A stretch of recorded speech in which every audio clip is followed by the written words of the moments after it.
Assalamualaikum warahmatullahi wabarakatuh.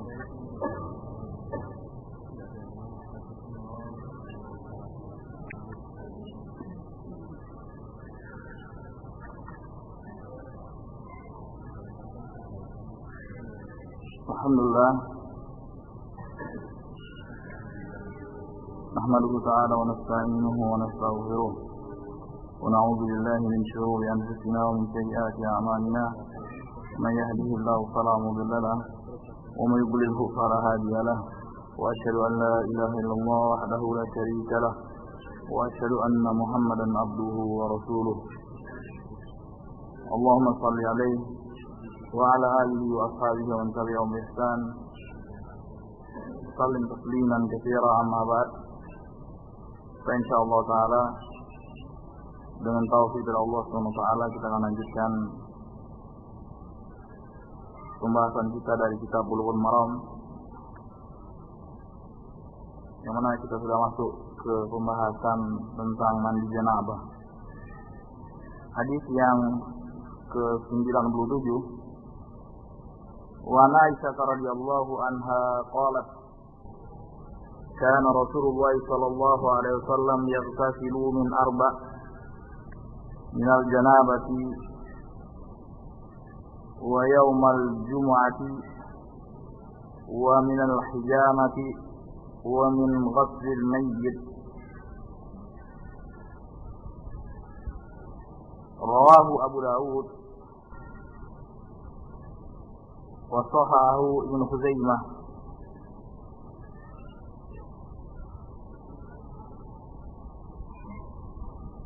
Baik, hadis dari Aisyah, semoga Allah meridainya. Beliau berkata,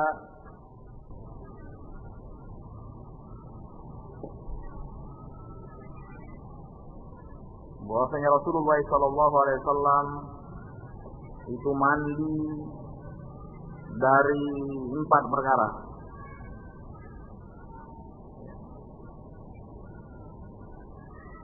Dari mandi janabah, karena kan junub,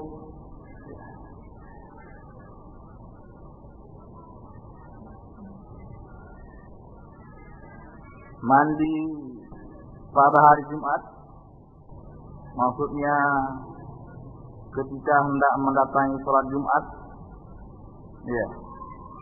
Dan ini pendapat yang masyhur dan pendapat mayoritas ulama, itu mandi ketika hendak sholat Jumat, mendatangi sholat Jumat, ya. Bukan sekedar hari Jumat, ya.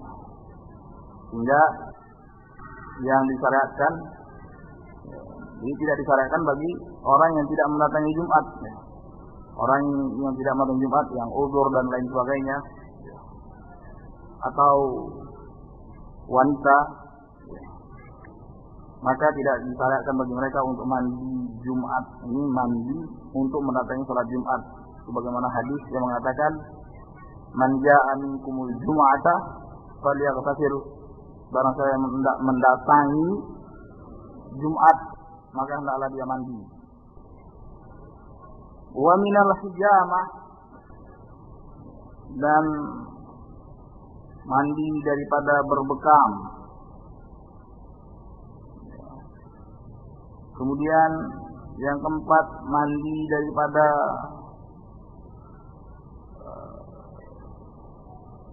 memandikan jenazah. Ya. Hadis ini diriwayatkan oleh Imam Abu Dawud dan disahihkan Ibnu Khuzaimah. Akan tetapi hadis ini hadis yang tidak sahih. Ya, hadis yang tidak sahih, hadis mungkar. Ya. Tidak sahih keberadaan hadis ini. Adapun kaitannya tentang mandi janabah dengan mandi Jumat, memang banyak hadis-hadis di Sahih Bukhari, Sahih Muslim. Tapi tentang hijamah dan mandi daripada memandikan jenazah, tidak ada satupun hadis yang sahih dalam permasalahan ini. Ya. Sehingga disebutkan oleh Syekh di sini beberapa perkara atau beberapa faedah yang berkaitan tentang 4 perkara tersebut. Yang pertama tentang mandi janabah. Ini disepakati oleh ulama seluruhnya tentang kewajibannya. Ya, Al-Quran dan Sunnah menunjukkan perkara seperti itu. Ya. Ya ayyuhalladzina amanu idza qumtum ila sholati faghsilu wujuhakum wa aydiyakum minal marafiq wamsahu bi ru'usikum wa arjulakum ilal ka'bayn wa in kuntum junuban fatahharu. Ya, kalau kalian junub, ya, bersucilah dengan mandi besar. Ya. Demikian juga hadis-hadis yang banyak, ya, bisa dikatakan mutawatir, ya, tentang ya, mutawatir maknawi tentunya tentang diwajibkannya mandi besar daripada junub, mandi janabah. Yang kedua, kaitannya tentang mandi pada hari Jumat dalam rangka mendatangi sholat Jumat. Ya, dikatakan oleh Syekh ini mustahabun inda jumhuril ulama, disunnahkan, ya, mustahab saja menurut pendapat mayoritas ulama dari kalangan salaf maupun dari kalangan ulama-ulama belakangan. Sebagian ulama memang mewajibkan. Ya. Insya Allah nanti akan ada penjelasannya masing-masing dalil, ya, yang mewajibkan maupun yang mengatakan sunnah. Dan tadi yang masyhur dan itu merupakan pendapat mayoritas ulama, itu sunnah saja, tidak sampai wajib. Kecuali dikatakan oleh Syekhul Islam, kecuali karena satu perkara, yaitu kalau sekiranya dia memiliki bau badan yang mengganggu orang lain, maka keumuman dalil mewajibkannya. Dan bahkan ulama yang mengatakan sekedar sunnah pun itu bisa menjadi wajib. Kenapa? Karena dengan bau badannya bisa membolimi orang lain. Iya kan? Iya. Apa hukumnya membolimi orang lain? Haram. Aziyatul muslimin. Yang namanya mengganggu orang lain tanpa terkecuali itu haram. Hukum asalnya itu haram. Iya. Alladzina yu'dzuna al-mu'minina wal mu'minati bighairi maktasabu faqad ihtamalu buhtanan wa itsman 'azima.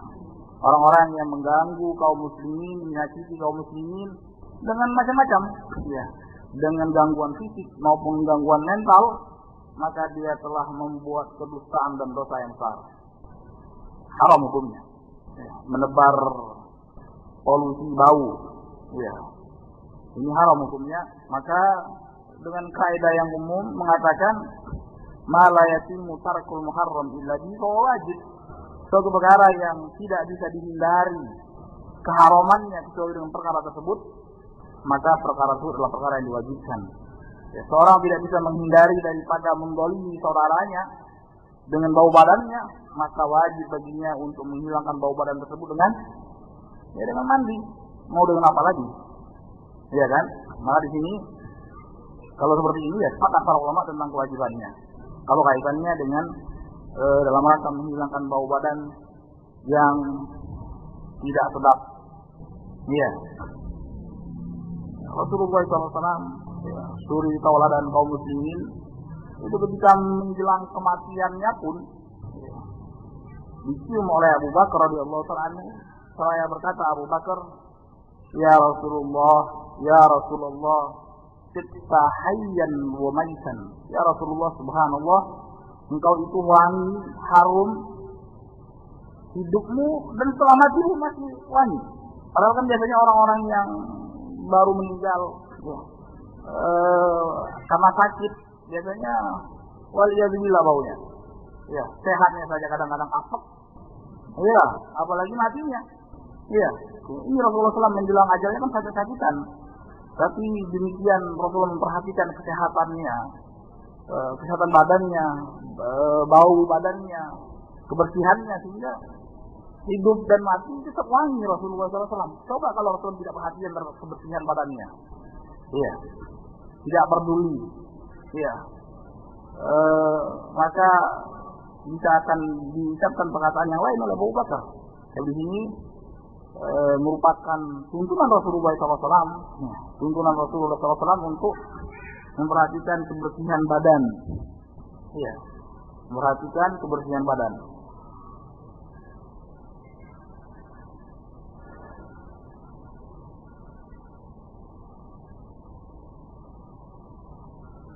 Adapun tentang perkara yang ketiga, mandi daripada hijamah, daripada berbekam, ini tidak bisa dikatakan wajib ataupun sunnah atau makruh, karena tidak ada dalil bentuknya larangan, tidak juga anjuran.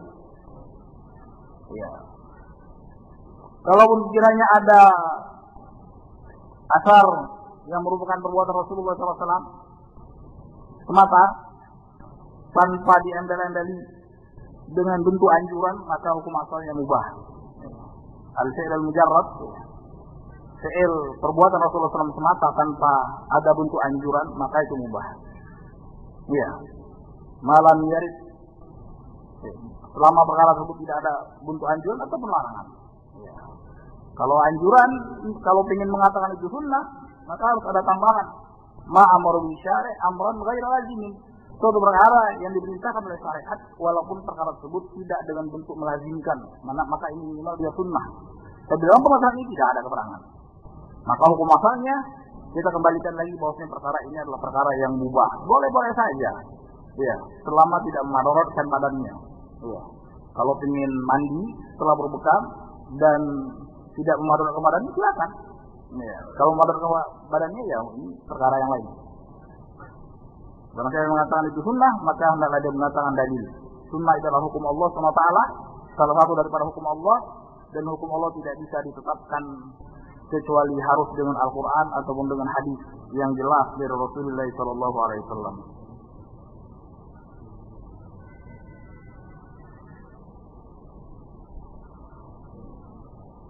Dan ini yang benar. Kaidah yang muqarrarah, kaidah yang sudah tetap dari kalangan ulama, bahwasanya fi'il mujarrad, semata-mata perbuatan Rasulullah SAW saja, ini tidak menunjukkan untuk perkara tersebut adalah perkara yang sunnah. Dia harus ada keterangan tambahan yang lain. Ya. Ada qarinah yang lain, dalil-dalil yang lain yang mengarahkan dia kepada sunnah.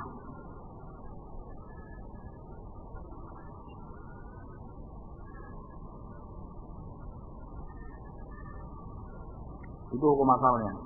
Kemudian yang keempat,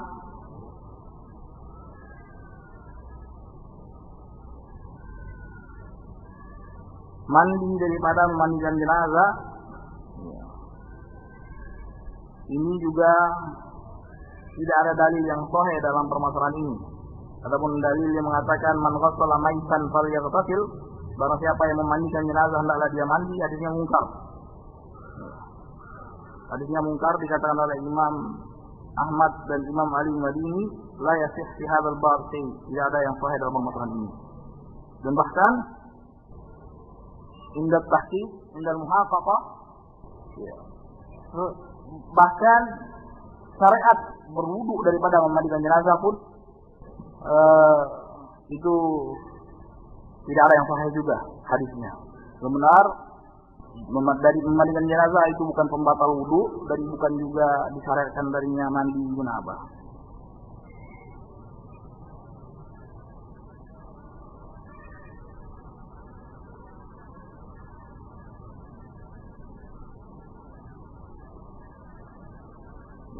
Kemudian di sini ada faedah dibawakan oleh Syekh, faedah usuliyah. Dia katakan fil hadis dalilun 'alal qaidatil usuliyah inna dalilal muqaranati laysa sahihan. Bahwasanya dalil muqaranah itu bukan dalil yang sahih. Ini hukum asalnya. Karena disebutkan oleh Imam Al-Qayyim dalam sebagian kitabnya, kalau tidak salah pada Al-Fawaid, tapi sebagian tempat kalau ada qarinah, kalau ada dalil penguat yang lainnya, dia bisa dijadikan dalil juga. Maksudnya apa? Dalam hal ini kita lihat, dalam hadis ini, kalau sekiranya hadis ini kita anggap sahih, di hadis ini kan mengumpulkan beberapa perkara. Mandi junub apa hukumnya? Wajib. Kita ketahui bersama. Pertama-tama didahulukan oleh Rasulullah SAW mandi junub. Sebelum mandi Jumat, sebelum mandi janabah, sebelum mandi hijama, sebelum mandi daripada memandikan jenazah. Ya.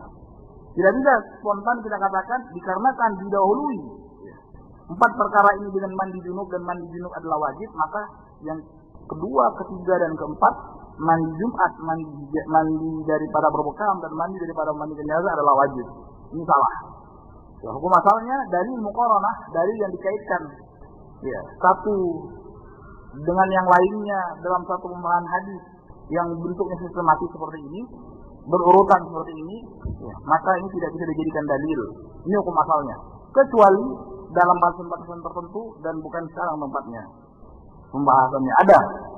Ya, dengan qara'in, ya, dengan dalil-dalil sisipan, ya, yang bisa memperkuat dalil muqaranah ada pembahasannya.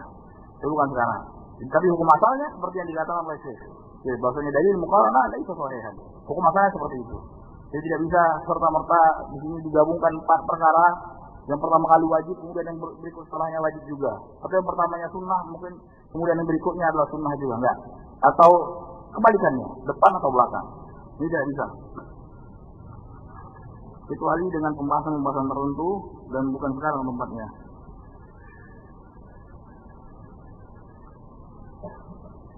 Beda kalau kita katakan bahwa dalil muqaranah itu memberikan faedah istiqnas bukan istishhad, ini mungkin ya, tapi pembahasannya pembahasan tertentu.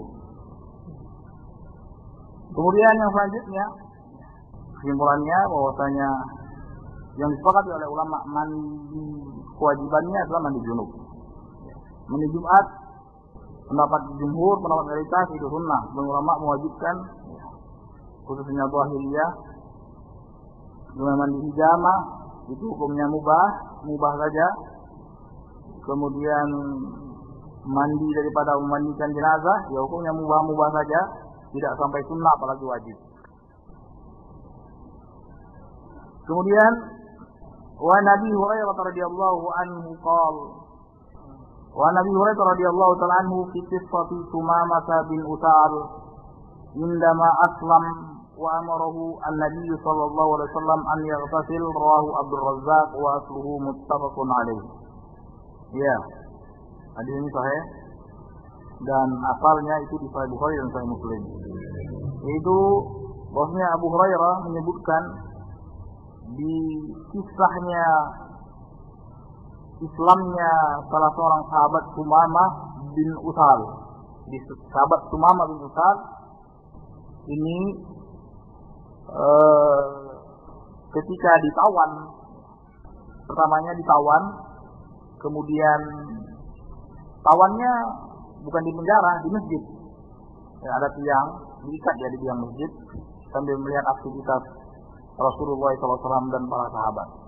Ya, ketika itu masih dalam keadaan musyrik, masih dalam keadaan musyrik, ya, bukan muslim. Ya. Makanya kemudian setelah itu Allah SWT bukakan hatinya, bukakan mata hatinya sehingga dia terbuka dengan Islam dan masuk Islam. Ya, yang bisa diambil pelajaran dari hadis ini, ya, bahwasanya ya, disyariatkan untuk mandi tatkala seseorang kafir itu masuk Islam. Ya. Walaupun murtad. Artinya apa? Ada kafir yang asli, memang lahir-lahirnya sudah kafir. Orang tua, nenek moyangnya, entah generasi yang keberapa sudah kafir, kemudian dia kafir.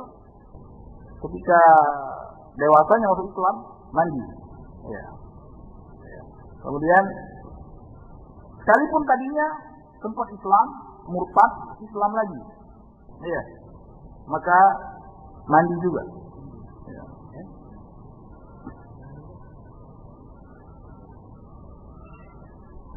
Kita tahu masih faedah yang selanjutnya, poin yang selanjutnya yang kita bisa ambil pelajaran dari hadis ini. Zahir hadis, selintas hadis ini menunjukkan kewajiban mandi bagi seseorang yang hendak masuk Islam, sekalipun ketika kafirnya tidak ada satu perkara yang mewajibkan dia untuk mandi. Misalnya sekalipun dia sebelum sempat Islam misalnya, ketika masa kafirnya. Atau sekalipun dia belum sempat berhubungan suami istri. Zahir hadis menunjukkan perkara seperti itu. Lintas bahwasanya apakah seorang sempat Islam atau tidak, berhubungan suami istri atau tidak, ketika dia hendak masuk Islam, maka disyariatkan dia untuk mandi besar. Walaupun memang fuqaha menyebutkan salah satu hikmahnya banyak, Allah yang tahu, tapi para fuqaha menyebutkan salah satu hikmah bahwasanya tentang disyariatkan atau diwajibkannya mandi bagi orang kafir yang hendak masuk Islam, bahwasanya orang kafir la yaslamu ghaliban min janabah. Memang mereka seorang kafir, berkala dia masuk Islam ketika dewasa atau setelah balik, itu keumumannya pasti pernah junub. Sementara syariat kafir itu tidak mensyariatkan orang untuk mandi junub. Mau berkali-kali dan junub tidak disyariatkan bagi mereka untuk mandi junub. Maka dari sini ulama menyebutkan, fuqaha menyebutkan bahwasanya salah satu hikmah ini untuk sekalian membersihkan jenabahnya.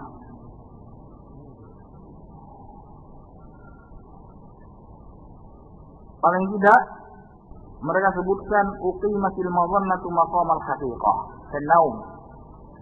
Paling tidak perkara ini memposisikan mandi janabah, mandi ketika Islam ini diposisikan seperti ini, posisi hakikat. Artinya apa? Ada kemungkinan, bukan, walaupun tidak bisa dipastikan, orang misalnya masuk Islam umur 40 tahun. Kemungkinan bukan. Semasa mungkin lebih dari 20 tahun, mungkin baliknya telat baliknya. Umur 15 pas gitu. Itu kan awal minimal, walaupun dia belum Islam, paling tidak umur 15 itu sudah dikatakan dia itu balik. Walaupun ada sebagian kurang daripada 15 tahun itu sudah balik.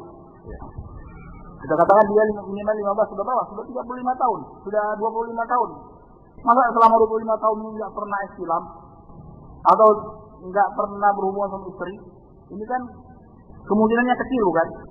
Nah, kemungkinan yang besar seperti ini, mungkin bisa dikatakan 75% lebih, kemungkinan dia sudah pernah Islam atau sudah pernah berhubungan sama istri. Kemungkinannya, dan dia tidak mandi ketika kafirnya. Mandi besar, mandi junub, dengan meniatkan itu melepaskan junubnya. Itu sudah jelas. Nah, yang seperti ini, kemungkinan seperti ini, maka yang sangat besar ini diposisikan seakan-akan dia itu sudah pernah junub. Sebagaimana orang yang tidur, bisa saja orang yang tidur, kenapa tidur dikatakan membatalkan wudu? Karena kemungkinan besar ketika dia buang hadas, buang angin, ketika dia buang angin dia tidak sadar, Makanya walaupun ada 1, 2 atau 3, 4 dan selanjutnya, ada saja orang-orang yang ketika tidur dia tidak buang hadas. Tapi ini dikatakan oleh ulama, kemungkinan yang besar tadi bahwasanya seringkali kita dengar orang tidur berkali-kali dia buang angin, tapi dia tidak sadar, bukan? Sama kasusnya, atau lebih memungkinkan untuk terjadi Islam atau junub bagi orang-orang yang tadinya kafir kemudian masuk Islam. Insyaallah kita cukup sampai di sini karena sudah masuk waktu zuhur. Wabillahi taufiq. Wassallallahu ala nabiyyina Muhammad wa ala alihi wa ashabihi wasallam. Alhamdulillahirabbil alamin. Subhanakallahumma wa bihamdika asyhadu an la ilaha illa anta astaghfiruka wa atubu ilaik.